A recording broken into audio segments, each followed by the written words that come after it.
Termux is a free and open-source terminal emulator and Linux environment for Android devices. It allows users to run a variety of command-line programs and tools on their Android devices, including shells like Bash and SSH, text editors like Vim and Emacs, and programming languages like Python and Ruby. Termux can be used for a wide range of purposes, including running and managing servers. You can use Termux to set up and run web servers, database servers, and other types of servers on your Android device.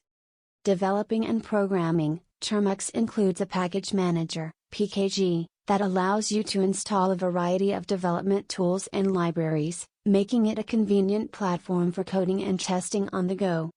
System administration. Termux can be used to perform a variety of system administration tasks, such as managing files and directories, monitoring system performance, and automating tasks with shell scripts. Accessing remote servers. Termux includes SSH and Telnet clients, allowing you to connect to and control remote servers from your Android device. Overall, Termux is a powerful and versatile tool that can be used for a wide range of purposes, making it a useful addition to any Android device. Do you have any other questions about Termux? So, those are the main points to remember when it comes to Termux. I hope you found this information helpful and that you now have a better understanding of Termux.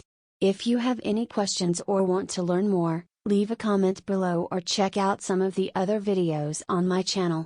Thanks for watching.